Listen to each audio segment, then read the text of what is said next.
Welcome back to my platform. To all my subscribers, thank you. Please, if you are yet to subscribe to the channel, please do so.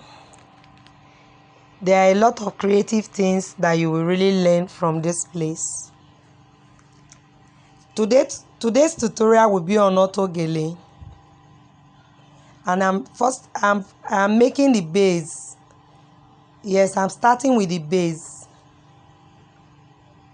So I will talk about the measurement first. For the base measurement, I used I first of all cut 20 inches. Then after folding the edges, I was left with about 19 or 18 inches after folding the edges. But whenever I'm cutting, I start with 20. And then for you to make the base of the auto gele, you must have it in mind that the measurement for head, the head measurement for adult is between 21 to 22. It's not more than that. So for every auto gele, I work with that 22, except I'm making for a child.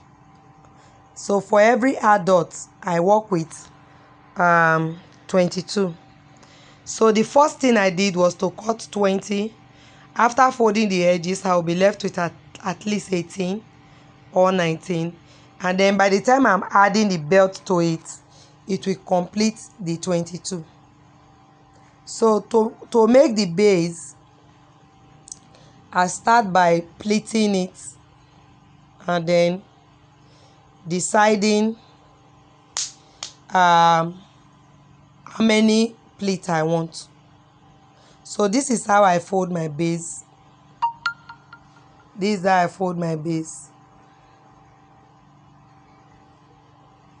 Just guide it, fold it. If you have iron, you can just iron while folding, and also you can pin it down. You can pin it down to secure it well before you sew it. Yes. For me, I don't really do that, but sometimes I do, depending on the material that I'm using. So depending on the material, sometimes I do. So if you cannot pin it down, you can just iron. The line of the iron will guide you. Or better still, if you can just fold and sew it directly like I'm doing now, it's not bad. Just make sure that you are accurate with your folding.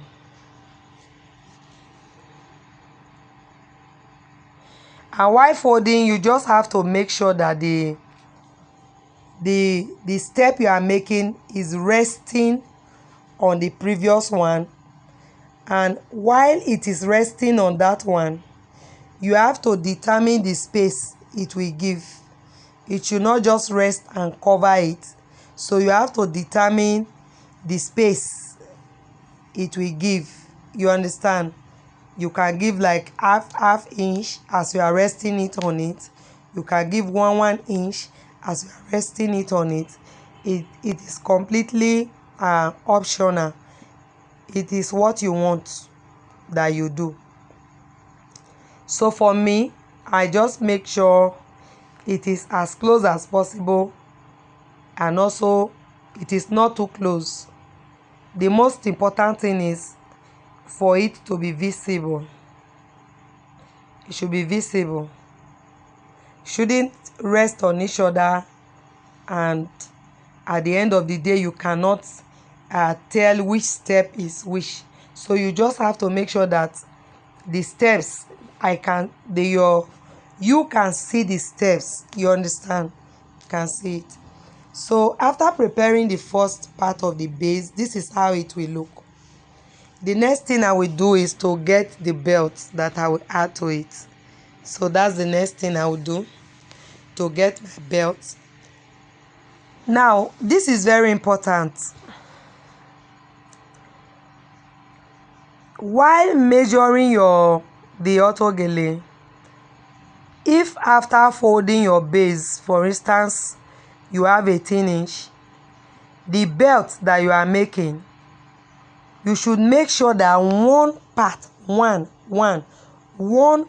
of the belt that you are making plus the 18 inch that you already have should give you 22.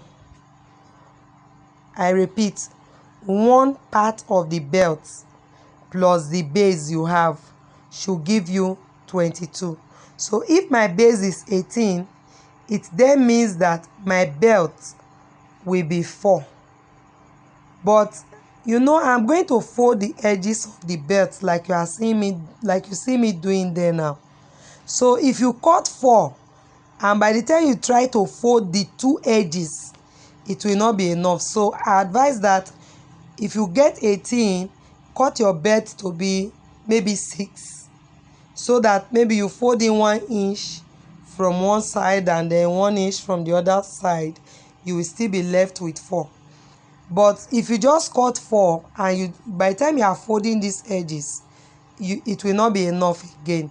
So I advise cut 6 or 7, and then by the time you fold the edges, you have those parts. You will still have the complete 4 inches that you need. So the reason I said one part of the belt plus the base should give you 22 is because, remember, when you are going to wear this auto gele, one part of the belt will be under the other. It will be under. So I advise that measure the auto gele to one part of the belt and make sure you have up to 22. If not, the gele will be too tight. It will be too tight. Yes, it will be too tight. So please, that is how it works. That is just how it works.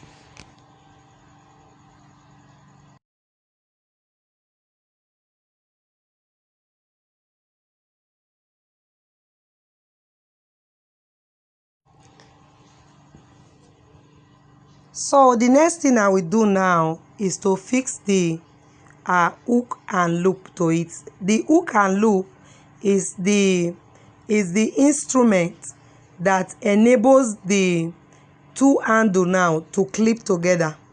The hook and loop is what enables the 2 handle to clip together. So this is I did that off camera, but I'm just going to give the explanation of how to fix it. So this is the hook and loop now. Simply you just place it on the center of the belt and then just sew it. So I did it off camera. So the hook and loop helps the 2 handle to be attached to each other. Yes. So now to fix it, this is very important. You see, there is a part of it that is very rough, and this is it. It is very rough. And then the other part is smooth, very soft and tender. Now, this part that is rough, use it to face up. Don't make it face down. If it faces down, it will be sticking to the hair of the client or whosoever is wearing the auto gele. It will be sticking to the hair. So please face it up. Then while the tender part should face down, because this tender part cannot stick to the hair. Like some persons will make very beautiful hair. By the time you use this gele, the rough part to face down, it will just destroy it. It will be giving challenges while they are wearing it. So please let it face up.